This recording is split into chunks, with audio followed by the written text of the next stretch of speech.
Hola, muy buenos días a todas y a todos. Feliz de poder compartir con ustedes una capacitación más.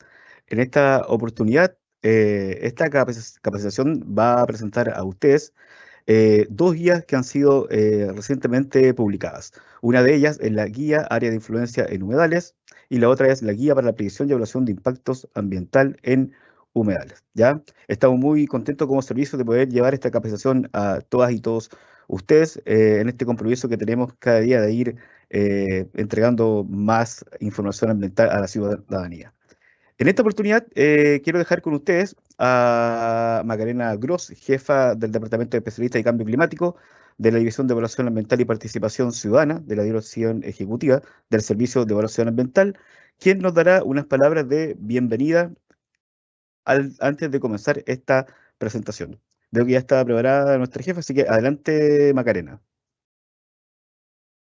Muchas gracias, Luis. Buenos días a todas las personas que nos acompañan el día de hoy.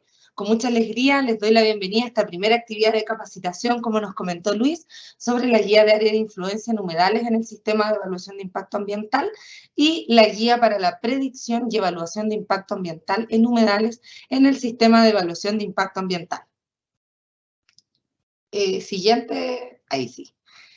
Bueno, desde este año, nosotros como Servicio de Evaluación Ambiental, hemos tomado la decisión de que cada vez que se publique una guía, un documento técnico o la actualización de uno de estos documentos, se realizará una actividad de capacitación inicial, que es en el momento en el que nos encontramos ahora, donde se van a presentar los principales contenidos de estas nuevas publicaciones. Es muy importante que los nuevos lineamientos y criterios que vayamos definiendo como servicio sean sociabilizados lo más pronto posible entre todos los diferentes grupos de interés, y en esta instancia es el primer paso para poder lograr este objetivo.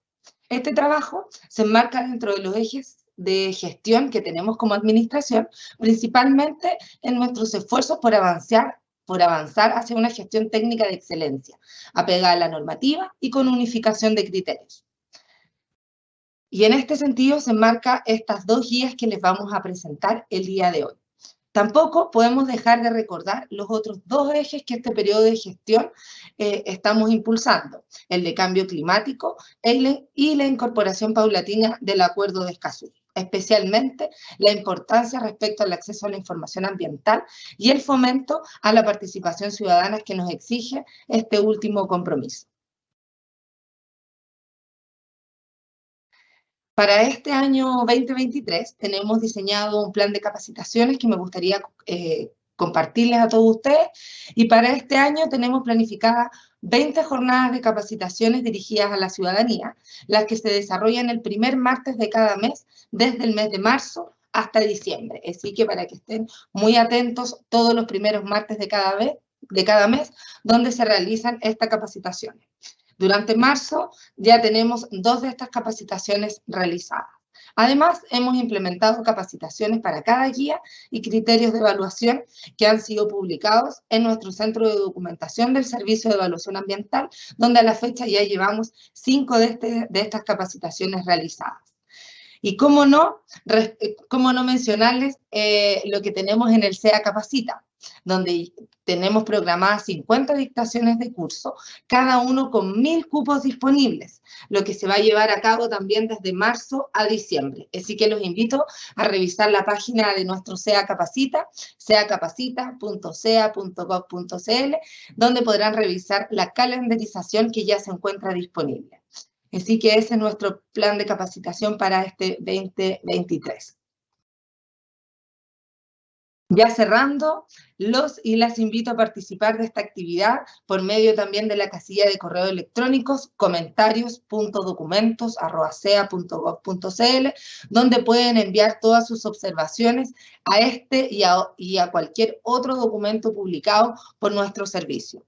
Este correo es una herramienta que nos ha permitido a nosotros poder tener siempre una retroalimentación inmediata, y nos ha demostrado la importancia del trabajo y el tener un contacto directo con todos ustedes.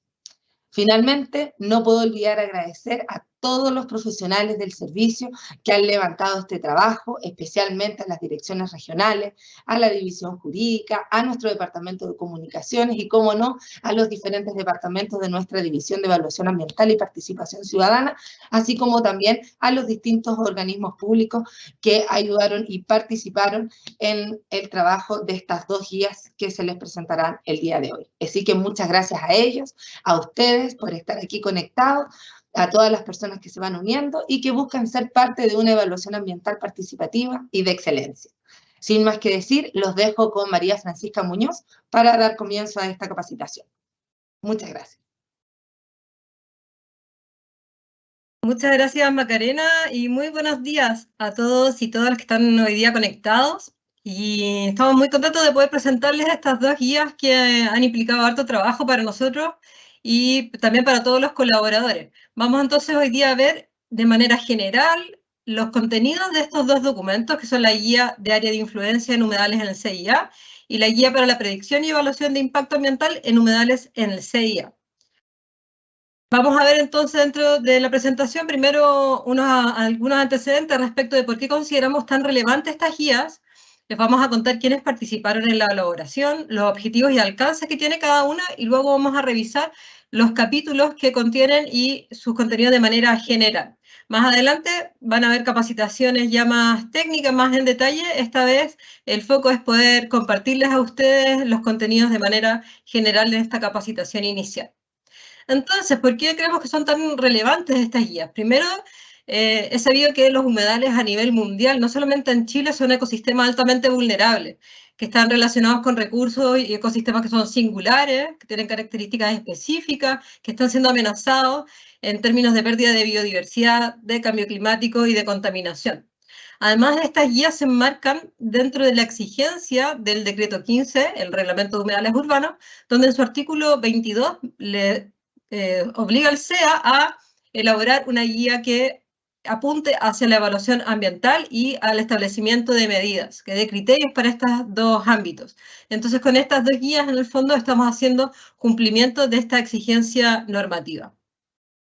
Además, sabemos desde ya que se prevé un aumento de proyectos asociados a humedales, puesto que tenemos esta nueva tipología S presente en la Ley 19.300, donde se indica que los proyectos que puedan estar afectando a humedales tienen que ser ingresados al CIA.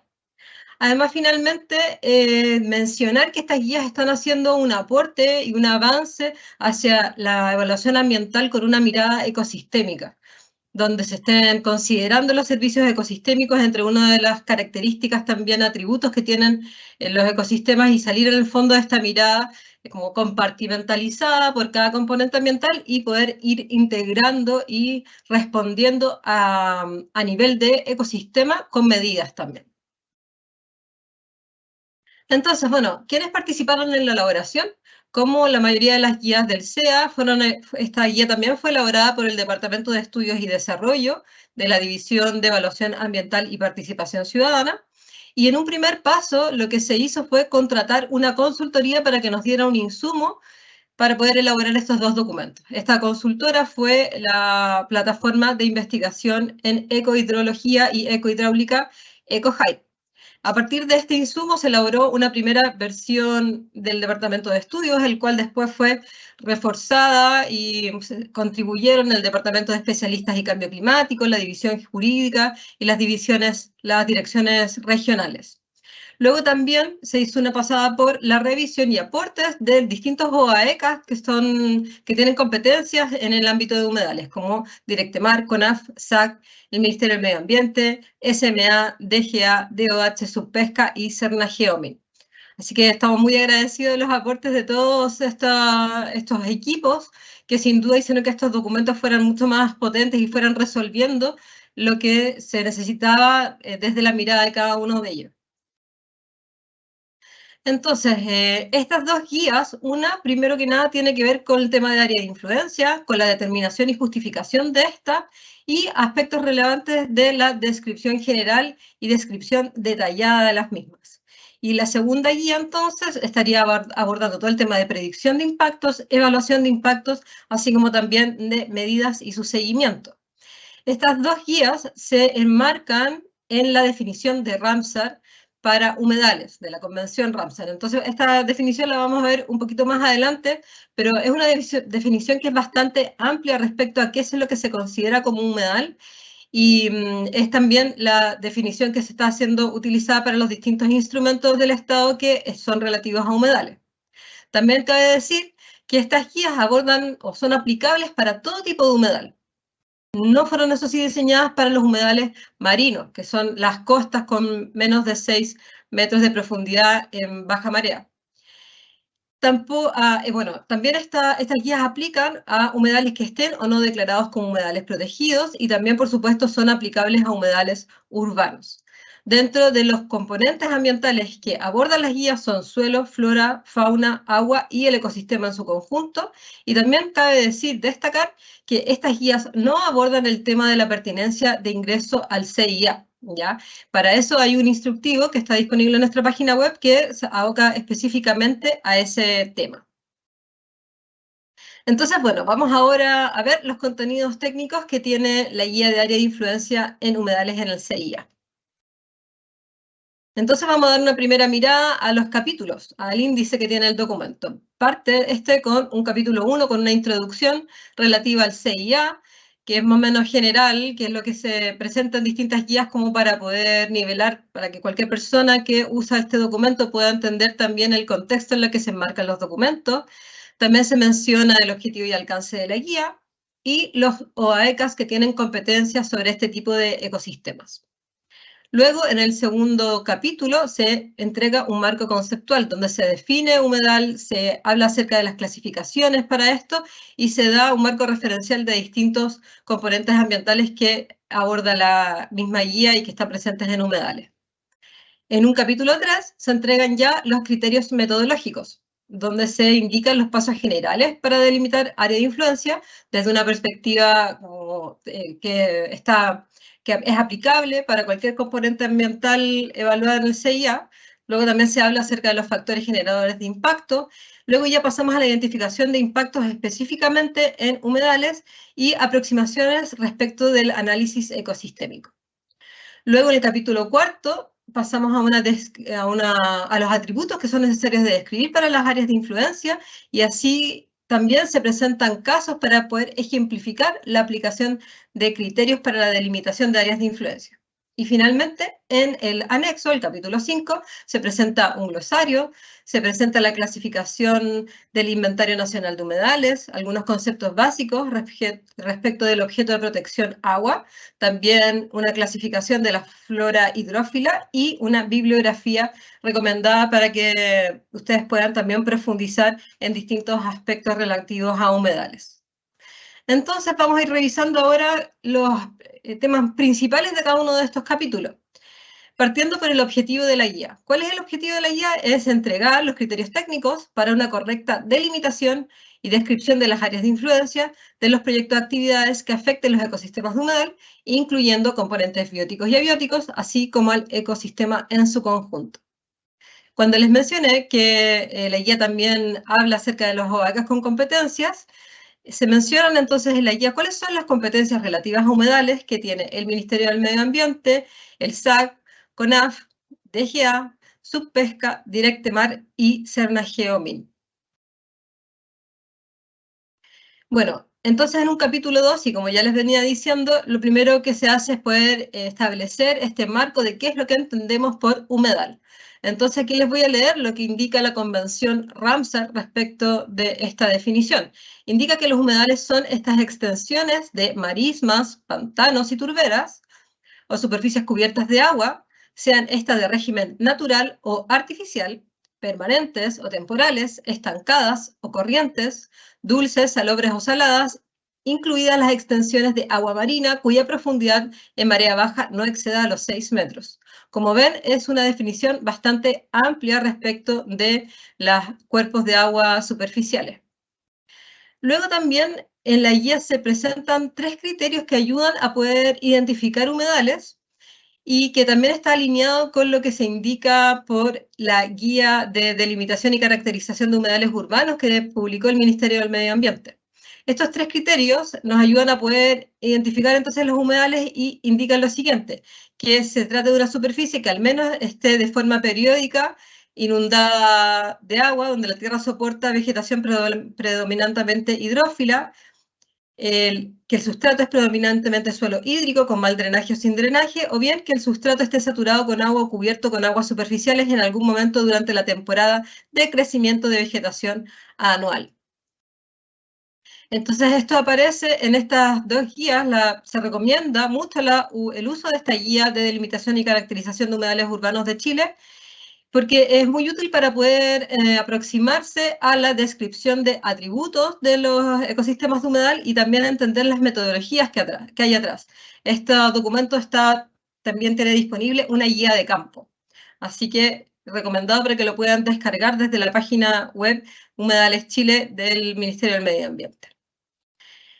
Además, la guía presenta los 2 tipos de clasificación de humedales, que uno es bastante más reciente, que es el Inventario Nacional de Humedales, que está disponible como un catastro y como, como su cartografía en el geoportal Sinbio. Este inventario es muy útil, ya que ayuda desde gabinete, en el fondo, a poder identificar qué humedales están presentes en las áreas de estudio, y también poder delimitar estos ecosistemas. Ahora sí, está claro que este catastro todavía no abarca todos los humedales que hay en Chile, sin embargo está en constante actualización y vamos avanzando entonces hacia ese horizonte.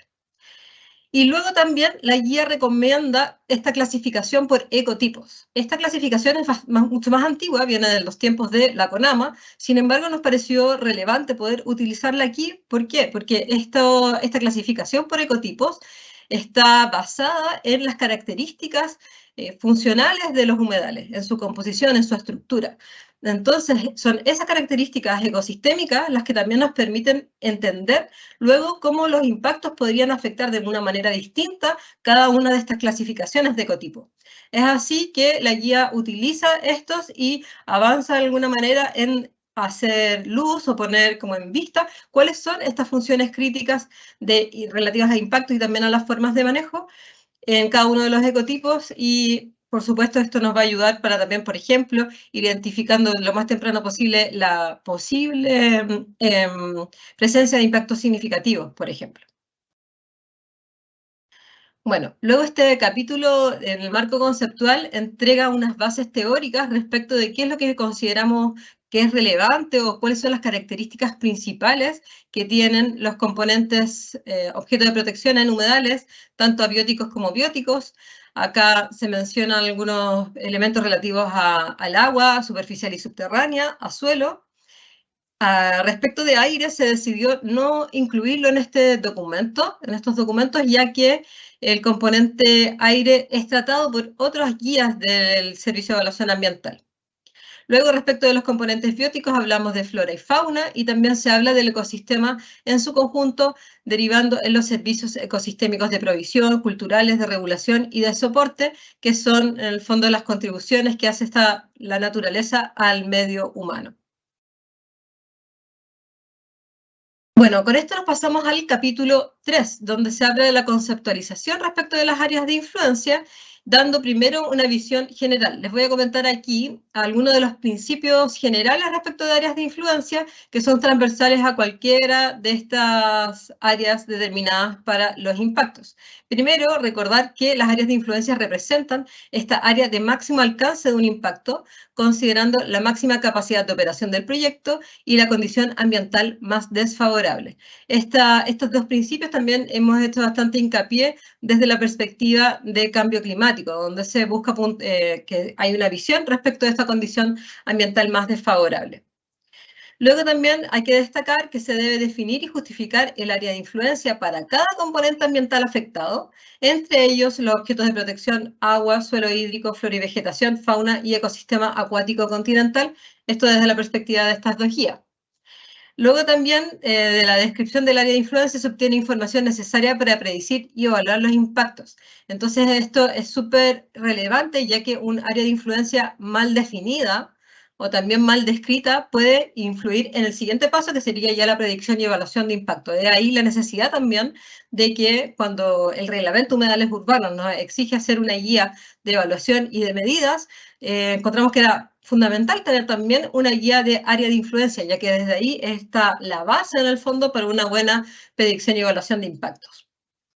También hay que decir que las áreas de influencia se definen tanto para estudios de impacto ambiental como declaraciones de impacto ambiental, y que estas pueden incluir un volumen acuático, también un volumen aéreo, como una pluma de dispersión de contaminantes, por ejemplo, y también puede ser considerado una superficie terrestre. Finalmente, también decir dentro de estos criterios generales que las áreas de influencia pueden definirse como un solo polígono o bien también tener varios polígonos, y esto va a depender del comportamiento de los factores generadores de impacto y de las características del objeto de protección en cuestión. Entonces, acá hay una idea fuerza relevante que tiene que ver con lo que les venía comentando recién, que una inadecuada determinación y justificación de las áreas de influencia puede significar la necesidad de realizar nuevas campañas de terreno. Ya sabemos ya que esto implica un gran costo para los titulares, por tanto es algo que idealmente debiésemos evitar, ¿no es cierto?, que desde la evaluación misma se tenga que solicitar, suspender proyectos y entrar a nuevas campañas de terreno. Entonces es importante que esta determinación y justificación de las áreas de influencia y su descripción se haga bien desde el primer momento. También, si es que esto no se hiciese bien, podría implicar una nueva evaluación de impactos y una nueva determinación de medidas asociadas, e incluso en caso de que no se presentasen las áreas de influencia, esto puede implicar un término anticipado del proyecto en evaluación.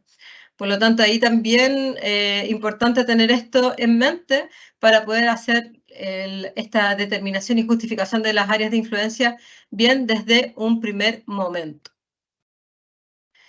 La guía luego también aborda esta metodología general para la delimitación de las áreas de influencia. Este esquema, tal vez lo reconocen, está también en la guía de área de influencia de los sistemas de vida y costumbres de grupos humanos. Se los voy a explicar ahora brevemente. ¿Cuál es la idea de este esquema? Hay que entender que su objetivo principal es apuntar a una metodología que nos permita definir las cartografías, ¿ya? Entonces, funciona yendo desde el paso 1 hasta el paso 7 de manera circular, y a la vez que se va avanzando en a través de los pasos, uno también va profundizando en el fondo desde la cartografía preliminar en amarillo hasta el sector rojo, que tiene que ver con la cartografía de esa sección del área de influencia donde se encuentran los impactos significativos. Entonces, de alguna manera es como una lectura en espiral, ¿ya? Entonces, el paso número 1 tiene que ver con la descripción del proyecto y de los factores generadores de impacto. Luego, en el paso 2, vamos ya hacia la cartografía espacializando, poniendo en cartografía todos estos factores generadores de impacto, y con esto ya podemos empezar a tener una cartografía preliminar, ¿ya? Reconociendo ahí, en el paso número 3, cuáles serían los objetos de protección que podrían vincularse y ser receptores de estos impactos ambientales. Entonces tenemos cartografía preliminar, algunos también le podrían llamar área de estudio, que nos da una visión general, donde después de esto vamos entendiendo el contexto territorial para poder aproximarnos cada vez más hacia las áreas de influencia de cada componente. Entonces, en el paso 4 estaría ya la descripción general de impactos sobre cada objeto de protección, delimitando las áreas de influencia. Por eso, en esta flecha verde, atravesamos ya el área de estudio, esta cartografía preliminar, y nos acercamos al límite de esta circunferencia, que es la cartografía de las áreas de influencia por cada objeto de protección, ¿ya?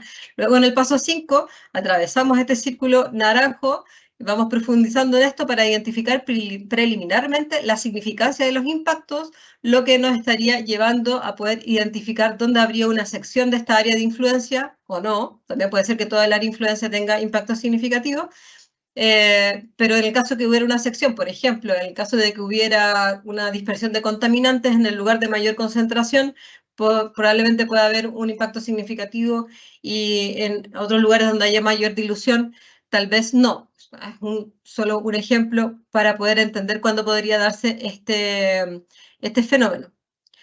Bueno, entonces en el paso número 6 pasamos a la descripción detallada, que sería ya de los impactos significativos. Entonces la flecha va hasta el círculo rojo en el centro de la circunferencia y finalmente pasamos al paso 7 de evaluación de impactos significativos y la definición de medidas. Ahora, ¿por qué esto es un círculo? Porque esto, por supuesto, se hace antes del ingreso de los proyectos al CIA. Entonces, en este momento, ya en el paso 7, el titular puede decir, a ver, voy a rediseñar algunas cosas, voy a cambiar estas obras de lugar para poder tener impacto, para poder minimizar mis impactos, y pasamos nuevamente al paso número 1 para poder hacer el ejercicio nuevamente de delimitación de estas áreas de influencia. Entonces, como ven, esto que les acabo de explicar es una metodología general que sirve para poder aplicarla a cualquier objeto de protección que se vea afecto a algún impacto de un proyecto. Bueno, la guía luego habla de los factores generadores de impactos en humedales. Acá, a grosso modo, entender que el proyecto va a contar con partes y obras que es de donde surgen y acciones que es de donde surgen estos factores generadores de impactos, donde desde un parámetro como general y que se aplica a todo, todas las obras y acciones tienen una localización y una temporalidad, ¿cierto? Que es fundamental para poder entender cómo se despliegan los impactos en el territorio, y luego también tienen ciertos requerimientos para su ejecución que podrían derivar en impactos, ya sea por la mano de obra, los suministros, la extracción y uso de recursos naturales, el transporte, entre otras cosas. Así también generan emisiones, efluentes de residuos eventualmente, y también el mismo objetivo del proyecto podría derivar en algunos impactos relativos a las características de sus productos y servicios. Entonces, lo que se hace en esta sección de la guía es identificar estos impactos más comunes en humedales, a partir de también estos factores generadores de impacto que son también comunes en este tipo de ecosistemas o que se vinculan con estos ecosistemas, y también se establecen las interrelaciones que son más críticas entre estos factores generadores de impactos y los ecotipos. Aquí recuperamos entonces ese concepto de clasificación que les mencioné anteriormente. Esta tabla que está acá es solamente un extracto para ejemplificarles. Esta es una tabla que se presenta en la guía y que puede serles de bastante utilidad, donde se presenta en la primera columna la clase de ecotipo, de escorrentía, infiltración, etc. Luego, en las dos columnas siguientes se habla de cuáles son los componentes más sensibles de estos ecotipos de acuerdo a su funcionamiento, cuáles son a su composición, a su estructura. Y luego se da un ejemplo de factores generadores de impacto. Por ejemplo, están ahí las obras y acciones en el cauce, las captaciones de agua, el acondicionamiento de terreno, la construcción de caminos también que puedan estar afectando humedales, y las instalaciones de obras que descarguen efluentes sobre los humedales. Entonces, respecto del ecotipo, se va señalando cuáles serían, y de acuerdo como a estas condiciones más críticas, se va señalando cuáles serían los tipos de impactos que sería muy relevante que los titulares y consultores puedan ver, así también los OAECAS y los evaluadores puedan ver para estar seguros de que no hay o poder evaluar en el fondo esos impactos del proyecto. Luego de esto nos pasamos ya a esta visión más ecosistémica. La guía, por supuesto, hace una mención del uso de modelos conceptuales, que es algo que venimos recomendando hace algún tiempo, ya que son bastante prácticos y ayudan a entender estas interrelaciones entre los componentes y entender cómo van derivando los efectos que pueda tener un factor generador de impacto sobre un sistema ambiental. También se indica la relevancia para el análisis ecosistémico de entender cuál es la ubicación del humedal respecto de la cuenca hidrográfica, y también algunas teorías relevantes como la teoría del río como continuo, donde se pueden entender estas relaciones causa-efecto, y también respecto de la naturaleza cuadridimensional de los sistemas fluviales en términos espaciales y temporales. Luego, la guía habla de cuáles son los atributos relevantes por cada uno de los objetos de protección que se tienen que describir de manera general y detallada para poder ir también entendiendo el despliegue de los impactos y afinar también finalmente las medidas si correspondiesen. Y con ello nos pasamos al capítulo 4, de la aplicación de criterios de delimitación mediante casos. Lo que hace la guía como de manera pedagógica es tomar los criterios y poder aplicarlo en casos hipotéticos para poder hacer más fácil el entendimiento de su aplicación. Se entregan 2 casos para agua subterránea, también 2 para agua superficial, también para suelo hídrico, flora y vegetación, fauna y finalmente para ecosistemas. Entonces lo que les invito ahora es que a poder ver solamente uno de estos casos, ya que esta es una capacitación inicial, general, queremos solamente mostrarles cómo se están aplicando estos criterios en uno de los casos. Entonces, vamos a ver un caso relativo a la delimitación de áreas de influencia en aguas superficiales. Se trata de un proyecto donde hay 2 factores generadores principales. Por un lado está el acondicionamiento de terreno y por otro está la extracción de agua. Entonces nos habla de que el proyecto está ubicado en una parte alta de una subcuenca, donde ahí está el símbolo del proyecto, y que aguas abajo está la extracción de agua, que está justo antes de un cuerpo de agua lagunar. Entonces esto está en el contexto de una cuenca, que sería todo este límite azul, el área de estudio, que sería todo el límite verde, y finalmente el área de influencia, que sería ese límite naranjo. Entonces, ¿qué es lo que vemos acá como relevante? Respecto del acondicionamiento de terreno, se nos dice en este caso hipotético que va a haber una remoción de vegetación y va a haber impermeabilización del suelo, lo que estaría generando una alteración del balance hídrico en términos de la infiltración de agua, la escorrentía y la evapotranspiración. Por otro lado, el factor generador de extracción de agua, por supuesto, estaría generando una disminución de la cantidad de agua disponible en los humedales que están ahí presentes, lo que finalmente generaría por ambos lados, desde ambos factores generadores de impacto, generaría cambios en los volúmenes de agua y en la hidrodinámica. Entonces, ¿qué es lo que hay que considerar? ¿Cuáles serían los criterios acá relevantes? Primero, reconocer, tener muy claro la ubicación física del proyecto y los factores generadores de impacto, caracterizar esta cuenca donde se ubican todos los humedales que se vean afectados directa o indirectamente por el proyecto y analizar también la propagación del efecto aguas abajo de cada factor generador de impacto a nivel ecosistémico y también sobre cada uno de los objetos de protección. Entonces, como les mencionaba, está ahí con estos criterios, está el mapita y se incluyen acá en la delimitación de área de influencia toda la superficie donde se realiza primero la acción del proyecto, también las subcuencas que conectan con el estero aguas abajo de la acción y la zona de alimentación directa del área inundada, este sistema más lagunar, incluyendo el humedal afectado, y también las subcuencas aguas abajo del proyecto en la medida que se pueda verificar un impacto en ellas. Entonces, esta es una forma, aquí les mencioné algunos criterios de delimitación, y esta es la forma en que en el fondo la guía va explicando a través de estos casos hipotéticos el aplicar estos criterios tan relevantes para la evaluación ambiental en general. Y con ello nos vamos ahora a conversar acerca de la guía de predicción y evaluación de impactos ambientales en humedales en el CIA. Sería esta segunda guía. Entonces, veamos ahora primero cuál es el índice del documento. Permiso. Ok, gracias. Esta guía también tiene 5 capítulos. Primero, una introducción, también se dan algunos antecedentes generales de la evaluación de impacto ambiental en el CIA. Se indican cuáles son los objetivos y alcance de la guía y nuevamente se determinan cuáles son los OAECAS con competencia. En el capítulo número 2 se entregan los criterios para la predicción y evaluación de impactos en humedales, que están agrupados en distintas secciones. Primero algunas consideraciones espaciotemporales, luego criterios generales, específicos, algo relativo a cambio climático y al artículo 8 del reglamento del CIA. Luego, en el capítulo número 3, ya se habla de la predicción y evaluación de impactos en humedales también mediante casos para cada uno de los objetos de protección.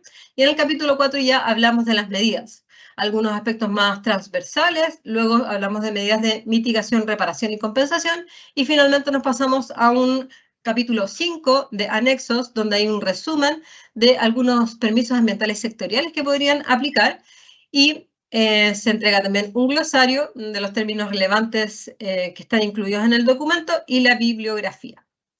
Entonces ahora nos vamos a ir directo a ver cuáles son estos criterios que se presentan en el capítulo 2. partiendo por las consideraciones espaciotemporales. Entonces, relativo a criterios de la escala espacial, muy relevante saber dónde se ubican geográficamente los componentes ambientales que son receptores de impacto y dónde se despliegan estos impactos, saber esto relativo a la cuenca y también cómo se conecta geográficamente esta red hidrológica y hidrogeológica presente en esta cuenca. También entender cuál sería el contexto sociocultural donde se ubican estos grupos humanos, ya que esto es relevante en términos de los servicios ecosistémicos que ofrecen estos ecosistemas.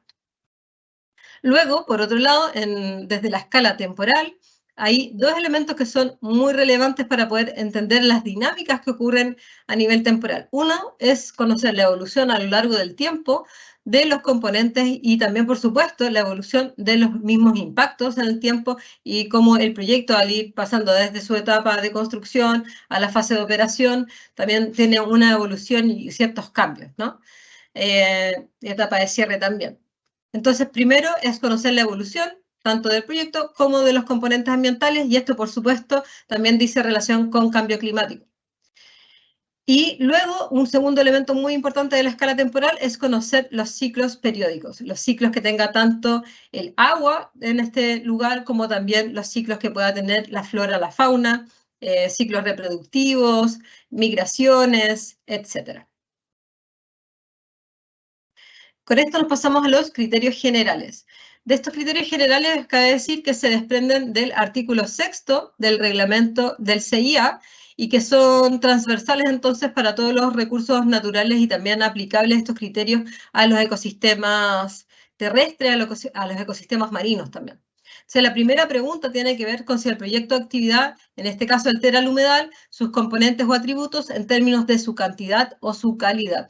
Si la respuesta es sí, entonces nos pasamos a responder estas tres preguntas que vienen abajo, y si alguna de estas es también un sí, estaríamos ante un impacto significativo. Estas preguntas son si se afecta la permanencia de este componente ambiental, si se altera la capacidad de regeneración o renovación, sería la segunda pregunta, y en tercer lugar, si se alteran las condiciones que hacen posible la presencia y desarrollo de las especies y ecosistemas.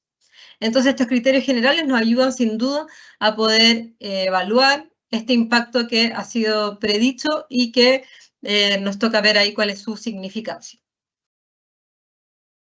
Luego tenemos todo un set de criterios específicos para la evaluación. Partimos entonces por las características que son propias del proyecto de actividad, que son muy importantes de describir y de conocer a cabalidad. Aquí algunos factores generadores de impactos, como la extracción y uso de recursos naturales, el emplazamiento, por supuesto, de las emisiones de efluentes y residuos son muy relevantes en términos de los ecosistemas de humedal. Luego también preguntarnos si es que hay recursos que sean escasos, únicos o representativos, ver todas las singularidades en el fondo que están presentes en estos componentes ambientales que puedan ser relativas a su endemismo, a si hay especies relictas, también acuíferos con declaratoria, aguas en zonas de escasez, entre otras características. También reconocer, entender, identificar cuál es la biodiversidad presente, tanto en sus niveles de nivel genético de especie y de ecosistema, como también de los tres atributos relevantes que he venido también mencionando a lo largo de la capacitación, que son la composición de esta biodiversidad, su estructura y función en el ecosistema, ¿no? Y luego también, algo que ya venimos usando hace mucho tiempo, reconocer cuáles son las especies clasificadas según estado de conservación, lo cual se puede acceder a través del Ministerio del Medio Ambiente en sus versiones más actualizadas. Luego, por supuesto, reconocer como criterio la magnitud y duración del impacto en relación a su condición inicial y también reconocer cómo este impacto podría estar afectando a la resiliencia, es decir, como a la afectación de los componentes estructurantes y también a las consecuencias que pueda tener indirectamente sobre los demás componentes bióticos. Acá vemos respecto de la resiliencia características como son la capacidad de dilución, de dispersión, de autodepuración, de asimilación y de regeneración. Entonces, es muy relevante poder reconocer esta afectación a la resiliencia, ya que también y relativo a cambio climático, es algo que necesitamos ir fortaleciendo para estar, que los componentes en el fondo estén mejor preparados para esta evolución en el tiempo que no se ve muy prometedora respecto de estos escenarios de cambio climático en su condición más desfavorable, ¿ya? Luego, también dentro de los criterios específicos está el entender la combinación o interacción entre contaminantes que puedan haberse desplegado ahí por el proyecto sobre el ecosistema y reconocer en esto los impactos acumulativos y sinérgicos. También ver cuáles son las normas de calidad ambiental y de emisión, y así como las referencias de normativas internacionales si corresponde. Y ver también cuáles son los servicios ecosistémicos que están ahí presentes desde esta mirada del valor ambiental del territorio que tiene que ver con el artículo 8 del reglamento del CIA. Luego ahí terminamos como con los criterios que son específicos y nos pasamos al criterio de cambio climático, donde cabe decir que esta guía está en consistencia con lo que se indica en la guía metodológica para la consideración del cambio climático en el CIA, que fue también publicada recientemente. Se indica en este sentido que hay que considerar la posible evolución de los componentes y las condiciones más desfavorables, como ya les venía comentando, y asegurar que no se subvalore la magnitud, extensión y duración de los impactos al no tener a la vista estas condiciones más desfavorables. Finalmente, también la relevancia de generar medidas acordes en virtud de la necesidad de adaptación. Y finalmente el último grupo de criterios tiene que ver con lo referido al artículo 8 del reglamento del CIA. Esta hace alusión a las áreas que tienen algún tipo de categoría de protección. Por ejemplo, están acá los humedales urbanos declarados por el Ministerio del Medio Ambiente, están los humedales que estén al interior o próximos a algún área protegida, acuíferos que alimentan vegas, pajonales o bosfedales en alguna de las regiones del norte de nuestro país, glaciares que alimentan humedales, entre otro tipo de áreas que tienen algún tipo de declaratoria. Entonces aquí, ¿qué es lo relevante? Es que la evaluación se debe realizar según la extensión, magnitud y duración de los impactos, por supuesto, y también tener en consideración los objetos de protección que se pretenden resguardar según lo que establezcan los cuerpos normativos que regulan cada área en cuestión, el acto administrativo que las crea y el respectivo plan de manejo. Entonces, desde acá, desde estos mismos planes de manejo y estos actos administrativos, vamos a poder reconocer criterios que van a ser específicos para el humedal que esté siendo afectado por determinado proyecto. Y con ello nos pasamos entonces al capítulo 3 de esta guía, donde, al igual que la guía de área de influencia, presentamos estos casos. Estos casos hipotéticos parten con una mirada respecto de los factores generadores de impacto que estarían presentes, se indican cuáles serían los impactos, cuáles serían los objetos de protección que estarían viéndose afectados, cómo se deberían describir en términos de atributos y las metodologías que se podrían ocupar para poder hacer una adecuada predicción de impactos, luego los criterios de evaluación que se estarían aplicando y finalmente también una vista o recomendación de cuáles serían los impactos sobre otros objetos de protección que habría que tener presentes que puedan hacer de este caso hipotético. Entonces también tenemos 9 casos en esta guía, 2 para suelo hídrico, luego para agua superficial, para agua subterránea, para flora y vegetación, para fauna y para ecosistema. Entonces, al igual como hicimos con la guía anterior, voy a presentarles aquí un solo caso, que es el caso número 6 que aparece en la guía, que es referido a la flora y vegetación, un impacto sobre flora y vegetación por descenso de nivel freático. Entonces acá nos encontramos con un proyecto que tendría extracción de agua en pozos, lo que estaría generando la disminución en cantidad de agua en un acuífero. Y este acuífero podría estar afectando, disminuyendo agua disponible en una vega y también esto estaría afectando a la vegetación azonal que estaría en un contexto donde podría verse, esta podría desecarse. Entonces, ¿qué es lo que se recomienda acá? Primero, por un lado, respecto de la disminución de la cantidad de agua en el acuífero, realizar una modelación donde se pueda predecir el descenso del nivel freático y acá se aplican entonces los criterios de escala espacial y temporal. Entonces, hasta qué cuál es el espacio que ocupa este descenso del nivel freático, llega o no a la vega, esa sería como la pregunta, y en qué tiempo llegaría a esta vega según la máxima capacidad de operación del proyecto. Luego, por otro lado, tenemos la pérdida de vegetación por desecación, entonces acá sería relevante la descripción de la flora y vegetación, por supuesto, y aplicar algunos criterios específicos que mencionamos, por ejemplo, establecer ahí si es que hay recursos que son únicos, escasos y representativos, reconocer la pérdida de biodiversidad y reconocer cuáles especies podrían estar ubicadas ahí que estén en algún estado de conservación. Y esto nos lleva finalmente desde ambos lados, conociendo ya la dimensión espacial y temporal y conociendo las especies que estén ahí en peligro, nos lleva a los criterios generales que les mencioné.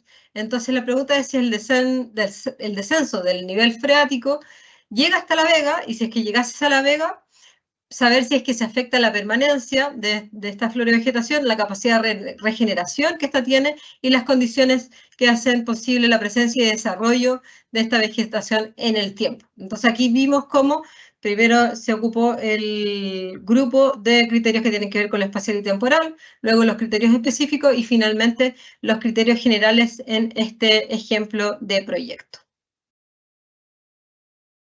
Con ello nos pasamos entonces al capítulo 4, que está referido a las medidas. Aquí primero se dan algunas señales como generales y transversales para todos los tipos de medidas.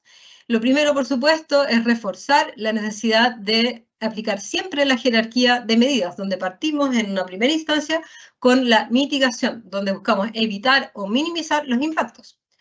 Una vez que esto ya ha sido aplicado, nos pasamos al segundo peldaño, en el fondo, que sería la reparación que se puedan hacer con las medidas respecto de los impactos que se hayan presentado, y finalmente, como última opción, la compensación. Acá, dentro de los principios que se presentan, es que las medidas tienen que ser coherentes con los impactos que tenga el proyecto.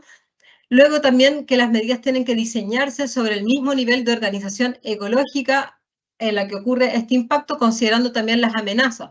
Es decir, también necesitamos ver cómo funcionan las medidas a nivel también de ecosistema y considerar las amenazas que tenga ese ecosistema más allá del proyecto mismo.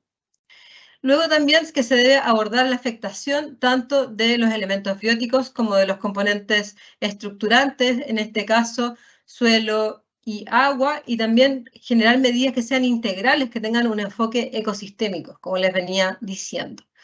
Así también diseñar medidas con el mayor y mejor conocimiento disponible, las mejores tecnologías que estén disponibles, y considerar, por supuesto, el bienestar que proveen en términos de servicios ecosistémicos también a todos los grupos humanos locales.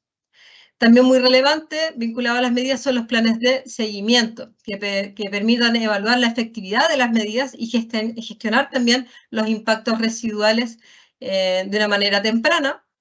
También realizar un plan de gestión se recomienda para poder coordinar y complementar las medidas en los distintos niveles de organización biológica. Vamos a tener un set de medidas que apunten tal vez a temas un poco diferentes, entonces hacer un plan de gestión que permita tener algo coordinado y complementado y que se entienda como un componente también va afectando a los demás. Y finalmente, tener cursos de acción claros y explícitos en caso que se verifiquen diferencias respecto del comportamiento esperado que se tuvo en esta predicción de impactos y respecto de cómo esperamos que las medidas estén generando resultados en el tiempo. Entonces, respecto de las medidas ya de mitigación en específico, esto se trata de identificar acciones que eviten completamente el impacto o bien acciones que disminuyan el impacto en términos de reducir la extensión, magnitud y duración que tengan estos factores generadores de impacto y los impactos mismos, aplicando también los cambios tecnológicos o cambios de gestión desde la perspectiva del diseño del proyecto.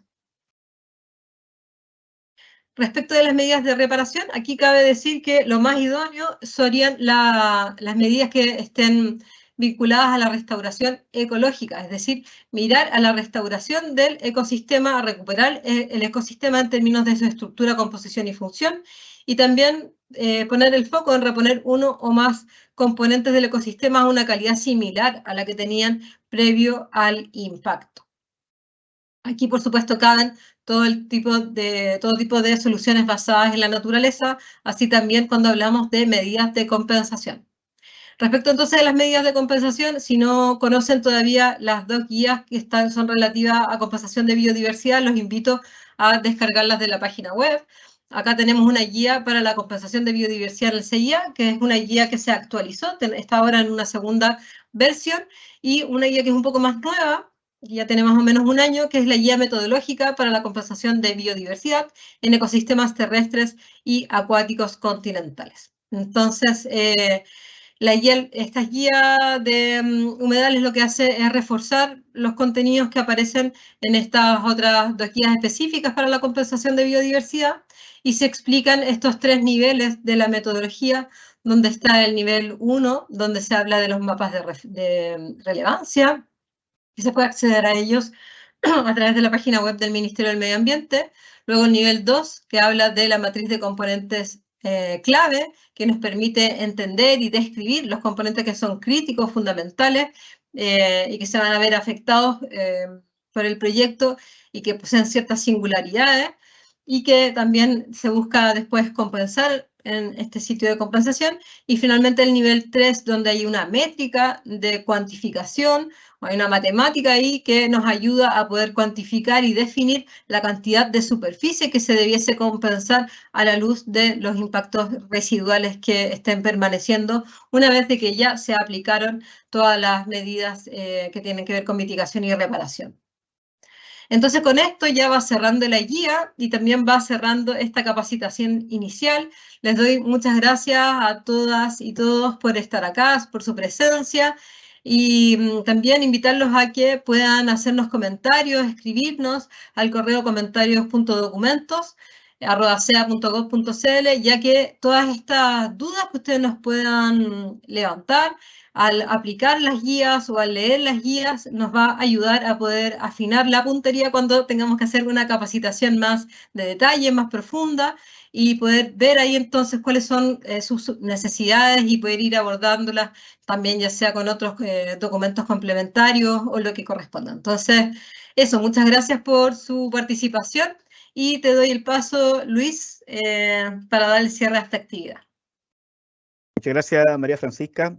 Sí, solamente reforzar lo que ya acabas de comentar respecto a utilizar el correo comentarios.documentos@sea.gov.cl y para que puedan canalizar sus consultas o dudas que tengan de estas publicaciones y otras, y también van a ser respondidas en los plazos prudentes por parte del Servicio de Evaluación Ambiental. ¿Ya? En la medida también que nos llegan preguntas a este correo, se preparan las capacitaciones técnicas respecto a estos mismos documentos que se van publicando. En segundo lugar, quiero compartir con ustedes acá en el chat un enlace para responder una encuesta que también nos ayuda a ir mejorando cada día más en estas capacitaciones que damos para todas y todos ustedes. Y les recordamos que la próxima semana va a salir pronto en nuestras redes sociales y también en la página web del servicio. Vamos a ir con una capacitación técnica sobre la guía de modelos de calidad del aire, ¿ya? Para que estén ahí atentos a las redes sociales y a toda la información disponible en nuestra página web. Agradeciendo la presentación de María Francisca, la producción del equipo y la presencia de cada uno y cada una de ustedes. No me queda más que responder la encuesta y nos vemos entonces en una próxima capacitación, ya sea inicial o técnica, hecha y preparada con mucho cariño para todas y todos ustedes. Hasta luego. Chao, chao.